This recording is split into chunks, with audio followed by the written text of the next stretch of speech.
If we truly wish to understand why the United States and Russia now stand so dangerously close to open confrontation, we must first step back and look at the rivalry not as a sudden eruption, but as the culmination of a long and deeply rooted historical trajectory. This tension is not simply about territory, economics, or military might, it is about memory. Nations, like individuals, carry with them a sense of identity shaped by victories, defeats, humiliations, and moments of glory. For both the US and Russia, the Cold War was not just a political era, it was a defining chapter in their self-concept. When the Soviet Union collapsed in 1991, it was celebrated in the West as the end of history, the triumph of liberal democracy over totalitarianism. But in Moscow, the narrative was entirely different. For Russians, it was a time of national humiliation, economic chaos, and the painful awareness that their once great superpower had been reduced to a struggling state, vulnerable to foreign influence and internal collapse. The West saw a victory, Russia saw a wound, and wounds, when left untreated, do not heal, they fester, shaping future behavior in subtle but powerful ways. The US, emerging from the Cold War as the sole superpower, began to see its model of governance and economics as the inevitable destiny for all nations. This belief, while clothed in the language of progress and freedom, carried an implicit assumption that those who resisted were not just different, but wrong. In the psychological sense, this is the danger of narrative dominance. The belief that your story of the world is the story. For Russia, this came across not as an invitation to integrate, but as a demand to conform, to accept a diminished role in global affairs. History teaches us that great powers rarely relinquish influence quietly. They may retreat temporarily, but the pull to reassert themselves is almost gravitational. Russia's leaders, from Yeltsin to Putin, have navigated this gravitational pull not only as a matter of strategy, but as a matter of restoring dignity. In this sense, geopolitical rivalry is not just the collision of armies or policies, it is the collision of national egos, each unwilling to be seen as subordinate to the other. The deeper tragedy is that neither side fully escapes its own mythology. The United States still sees itself as the guarantor of a liberal world order, even as its own domestic fractures raise questions about that model. Russia still frames itself as the eternal counterbalance to Western dominance, a defender of sovereignty against what it perceives as encroaching imperialism. Ironically, the very term the West often uses to describe Moscow's own behavior.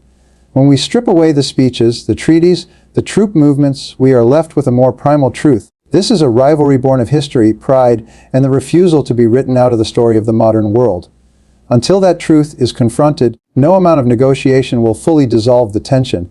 And so the lesson is this: conflicts between nations are rarely just about the present moment, they are the long shadows of the past. If we ignore those shadows, we risk being consumed by them.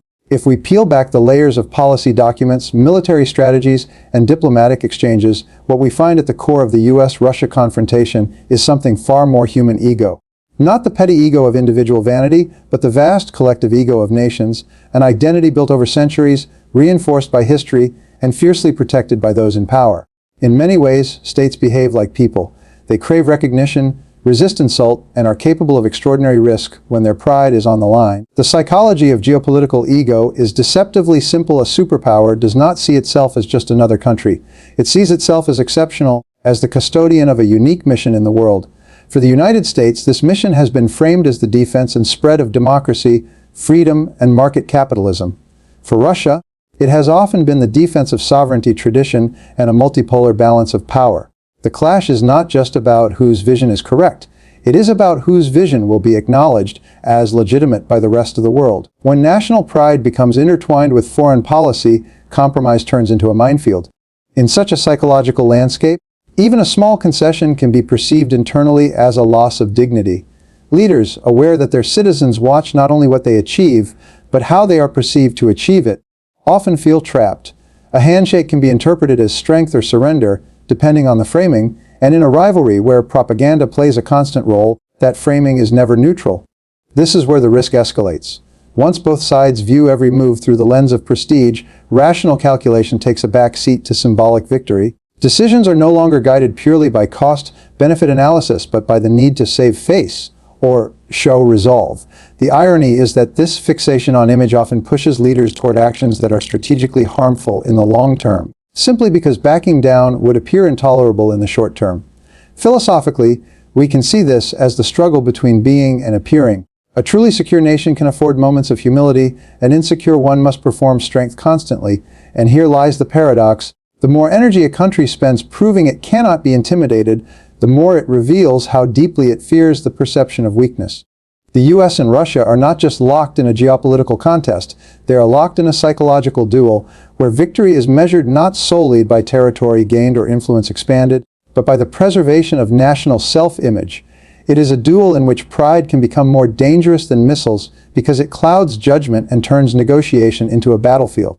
If there is a lesson here, it is that the greatest threat to peace may not be the weapons we possess, but the identities we refuse to let go of. Until we find leaders who can separate national interest from national ego, the stage will remain set for confrontation. At the heart of the US-Russia standoff lies a map, not just of land and borders, but of influence, fear, and ambition.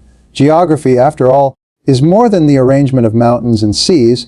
It is the stage on which the psychology of power plays out. And when great powers look at the world, they do not see neutral space. They see strategic corridors, choke points, and zones of influence that must either be secured or defended against encroachment. For Russia, the idea of a protective buffer zone is not a mere preference. It is a survival instinct born of centuries of invasions from the West.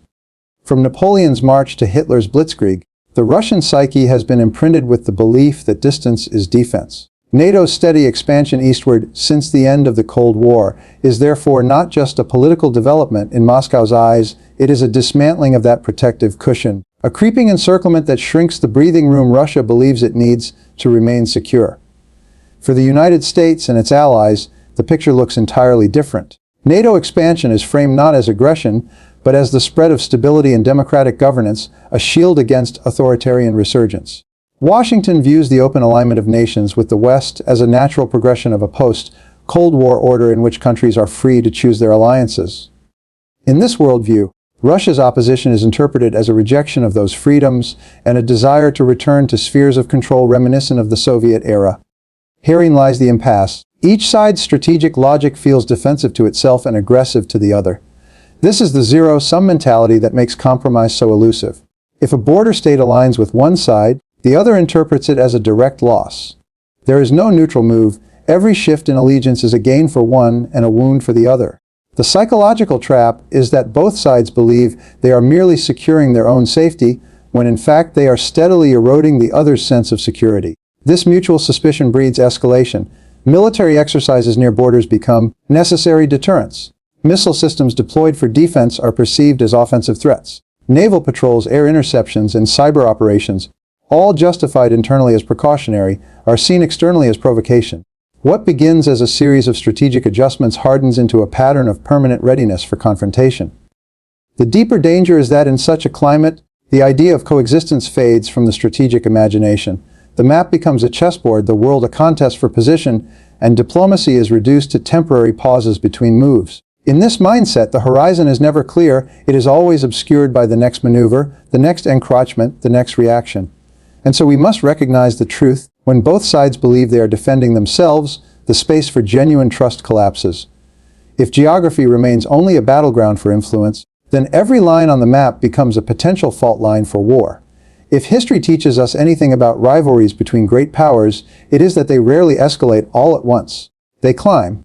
Step by step, move by move, each side reacts to the other in ways that seem proportionate in the moment, but when added together, create a ladder toward conflict. This is what strategists call an escalation ladder, and it is far more dangerous than most people realize, because at some point, it becomes less about choice and more about momentum. In the US-Russia relationship, that ladder is now well defined. It begins with political pressure, statements, condemnations, symbolic sanctions. Then it moves to targeted economic restrictions, cyber operations, the deployment of military assets to strategic locations. Each step is meant to send a message without crossing an unspoken threshold, but the problem is that neither side agrees on exactly where that threshold is. One nation's measured warning can be the other's intolerable provocation. This is where miscalculation becomes the silent driver of history.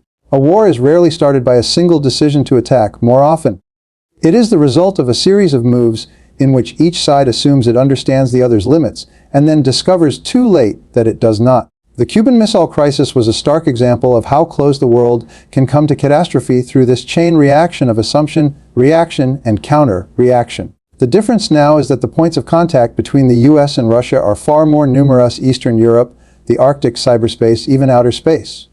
Psychologically, this process is accelerated by the human aversion to backing down once a line has been drawn. Leaders fear that retreat will not only embolden the other side, but also damage their own standing domestically and internationally.